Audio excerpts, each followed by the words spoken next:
Our team had multiple conversations with various members of each diocese. This section includes concerns my office raised with the diocese about their policies, revealing how the diocese often modified their policies to address these concerns. When agreement couldn't be reached for modifications, our office made recommendations. The fourth section discusses data analysis undertaken by my office with a recognized data expert, showing the extent of child sex abuse by clerics in each Illinois diocese year by year over a 70-year period. Data expert Greg Ridgway reviewed the data that our office compiled. Significantly, the analysis reveals that each Illinois diocese underreported the number of child sex abusers in the Catholic clergy when they initially released those numbers to the public. And finally, one of the most important sections of the report, my office's recommendations to the diocese for the handling of future child sex abuse allegations against the Catholic clerics and religious brothers. This section of our report is distinguishable from similar reports issued by other states, not only because it's survivor-centered, but also because it contains 50 pages of detailed recommendations, such as how the diocese can address investigations and disclosures of child sex abuse, how the diocese can implement a mediation and compensation program for survivors, how the diocese can improve their investigations, how the diocese can better communicate with survivors, and how the diocese can be more transparent in publicly disclosing substantiated child sex abusers. This investigation has directly resulted in significant steps forward in the diocese policies related to investigations, disclosure and transparency, and survivor care and communication. Decades of Catholic leadership decisions and policies have allowed known child sex abusers to hide, often in plain sight. And because of the statute of limitations has frequently expired, many survivors of child sex abuse at the hands of Catholic clerics will never see justice in a legal sense.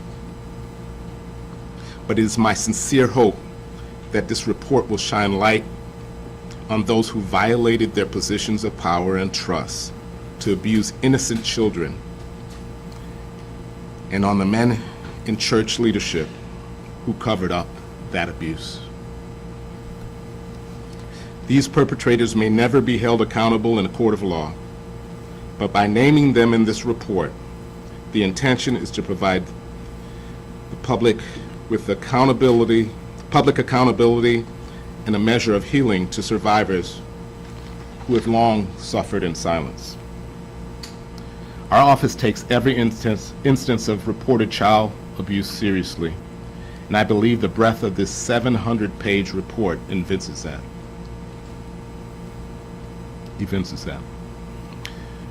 Moreover, we engage a consultant to design a website to ensure this information is easily accessible to the public. Nevertheless, the reality of child sex abuse does not end with this report. Consequently, I'd like to conclude by directing the public to appropriate agencies that can provide continued assistance and support. To report current child abuse allegations, we encourage you to contact the Department of Children and Family Services. And for past child abuse, the Survivors Network of Those Abused by Priests, or SNAP, can offer meaningful direction and support. I thank you for your time, and I want to again thank my staff and thank all of the survivors who've come forward, and at this point we'll take questions. Sir, the priests who are named, are they alive or dead? What is their status that you know There's a mix, and let me get to that data.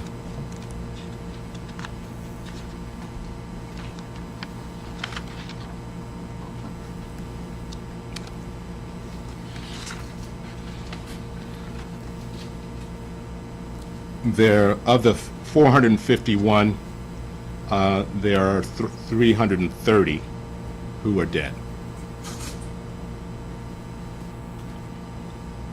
The Archdiocese repeatedly said that they had everything, everything's out there. Cardinal's on record saying the AG is not going to find anything at the start of this because we're doing everything right, and we've long done everything right.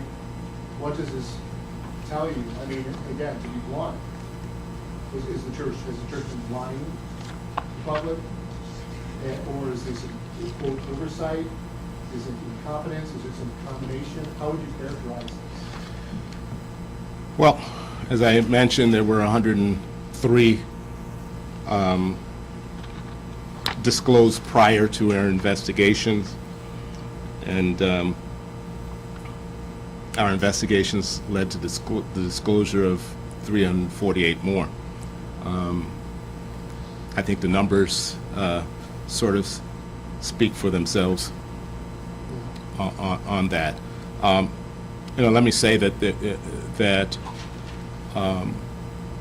as I indicated, there was cooperation by the diocese.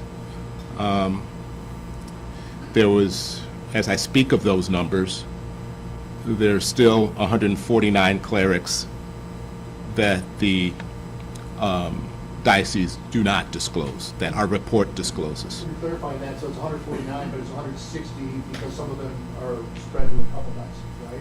Correct. So, Can you explain the issue with external clerics, the reporting that the diocese did not do when they knew that somebody had a credible allegation against them, but they weren't part of? So that's the 149 that I mentioned, or the 160, if depending on how you want to count, were from religious orders, and I guess position of the church, I'll let the church speak for themselves, but to the extent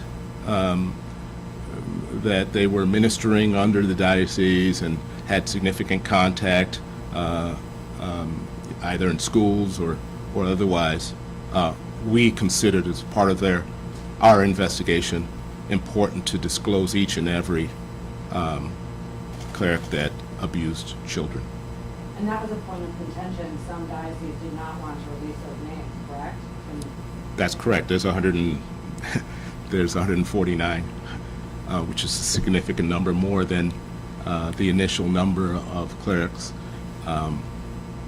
initially disclosed by all the dioceses together. Mr. Raoul, when you look at the investigation in Pennsylvania and you look at the investigation here, can you put it in perspective in how it compares with the amount of Catholics there, the amount of Catholics compared to here, the amount of the population there, the amount of population here? And speaking to SNAP this morning, SNAP is saying these numbers are staggering, but that this investigation here in Illinois reveals something huge, big, that the numbers are just so large in comparison to what was found in Pennsylvania. Yeah, well, let me first thank now Governor, former Attorney General Josh Shapiro, for his initiation of the investigation in Pennsylvania, and for his initial report, because that led to my predecessor and others to initiate needed investigations in other jurisdictions. I mentioned that we weren't in a race during my opening comments. We certainly weren't in a competition either. What we wanted to do is to be thorough, to allow voice to each and every survivor who had the courage to come forward, not to prematurely release an inadequate report, maybe because some of you all were asking, where's the report, where's the report? It was more important for us to get it right. I do believe there are distinctions between our report and other reports. I don't have all the data on Pennsylvania's numbers versus ours, and quite frankly, I don't want to engage in that. I think one of the critical areas that, as I mentioned earlier, that distinguishes us from other reports is the detailed nature of our recommendations for things that the diocese can still take up. Will that be followed up on, the recommendations? Will there be any further reporting that goes through your office? This is our final report on the clergy investigation. Mr. Attorney General, do you believe that there should be some sort of non-religious oversight when it comes to these clerical or these clergy abuse allegations in the future? Because as you said, this continues on. Yeah, as part of our recommendations, we recommended independent investigations. In your eye, what is that independent oversight look like? Well, first of all, somebody outside of the church initiate an investigation. I think, given the history of how things were handled, and I will say again, there was cooperation during our investigation, and there were policies that were embraced, recommendations that were embraced along the way. But it's important to not ignore the history of how these matters were handled prior to our investigation, and what that calls for in terms of transparency and credibility in terms of any future investigations. And so to me, that would call for credible people outside of the church to be involved in those investigations. In the 160, I'm sorry, going back to that, I just want, you said something earlier, I think. So all of those are religious order priests? 160? The majority of them. Sure. And then also to that end, so you got all this information from the 6 dioceses, right? And from the survivors, and from, but not from the religious orders themselves, is that correct? It's Tom Verticchio. I'm sorry, How General. you doing? I'm fine, thank you. We obtained information relating to various religious orders from all 6 dioceses.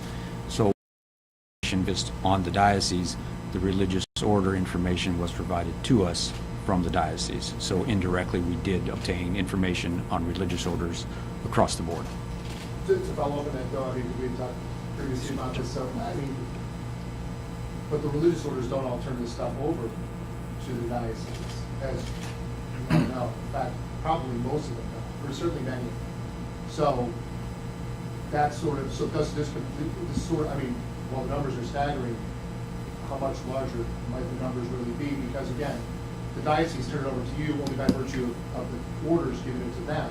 The orders didn't give it to them, there's nothing to turn over to you. Therefore, is there a big vacant hole here where there's probably a lot more abuse that you don't know about, and the diocese may or not even know about?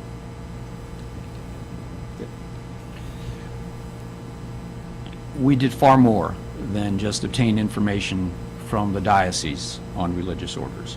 Our investigation would span, and did span, information available across the country so that we could, in fact, identify religious order clerics or brothers who ministered in Illinois and abused, and then approach the diocese about them.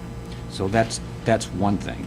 Then the other is, and this is a specific recommendation in the report, we outline the best practices for the diocese to go forward regarding approaching religious orders, requiring that religious orders provide all this information, and that's one of the detailed recommendations. But your question about could there be more, there could be more. But this is a very, very fulsome, complete investigation. If you, is there, again, just ask it, why not go to the orders and subpoena, ask, or at least the major ones, was there a reason why not to do that? And then you would have, again, then there would be more. The investigation started as an investigation of the 6 Illinois dioceses, and that was the focus throughout. And then throughout the investigation, the information relating to ministering within the 6 dioceses included the religious orders. So it began with the 6 dioceses and it ended with the 6 dioceses. Well, let me sort of add on to that, because it's a little point of contention when in our discussion with leaders within the church of why not go everywhere else there might be child sexual abuse, right? There was this was initiated again after the Pennsylvania investigation, and yes, indeed, I have no doubt that there are other areas, not just within these religious orders, but unfortunately, other places in other institutions in our state and others. But as I said when I spoke specifically about my personal experience with the church and the level of trust that families have developed because of the church's benevolence and virtuous deeds, there's something unique about the focus on the diocese. Can you describe some of the ways that you substantiated these claims? I imagine some of them were fairly old if the clergy have since passed away. Well, first and foremost, it's the courage and the willingness of survivors to come forth and some of the cooperation of the diocese themselves and the hard work of my staff to put these two things together to have these claims substantiated. And it's important to note when we say substantiated, we were not calling balls and strikes. So the church is in the end substantiating. Some of the other AG reports in different states, including, I think, Pennsylvania and Wisconsin, led to some criminal prosecutions. It started out as kind of a civil/criminal thing and spun out and there were charges. Is there anything here that you guys found that was chargeable, or you did charge, or you referred to somebody else with charges, or is it just all about the civil matter? You have 121, there's still a lot of them. Does any of that lapse in the statute of limitations, or? If there was any sort of doubt in with regards to the statute of limitations, if there was sort of uncertainty whether things were told or whatever it might have been, we would contact local prosecutors who would have the jurisdiction.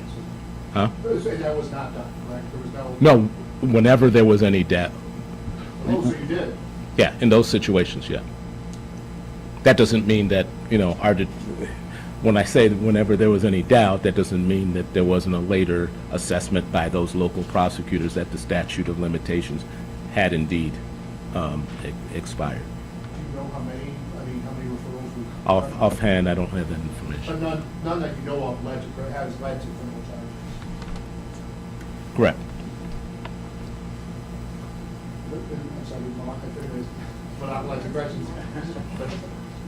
But in terms of the moving forward, you talked about, I think what the report says is that because other states have opened up the books and expanded the statute of limitations, if not on the criminal side, certainly on the civil side, so that victims will come forward as adults, can then sue successfully, potentially, and that's been done in New York, California, and blah, blah, blah. But here, your report, I think, says it basically can't be done without opening up the state constitution. Right, and so, in the case, Doe v. the Diocese of Dallas, which is Illinois Supreme Court case, it was determined that the expiration of the statute of limitations is by our Supreme Court is a property right, and therefore we would have the legislature. I'm not going to speak to that. What is the Last statute of question. limitations? What is the statute of limitations? Well, now I think the legislature has revised prospectively to have it that there is no statute of limitation. And finally, how far back did the allegations in this particular report go? And how? I think it was 7 decades. Yep. And what was the most recent allegation that's listed that was part of the scope of this report? Do we know that offhand?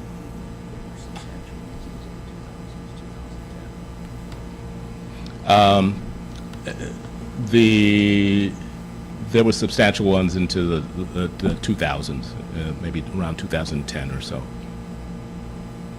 I'm sorry, I sort of got cut off my last question, but would you support amending the Constitution? Or whatever? I answered that I'm not speaking to that. Oh. Thank you. Thank you.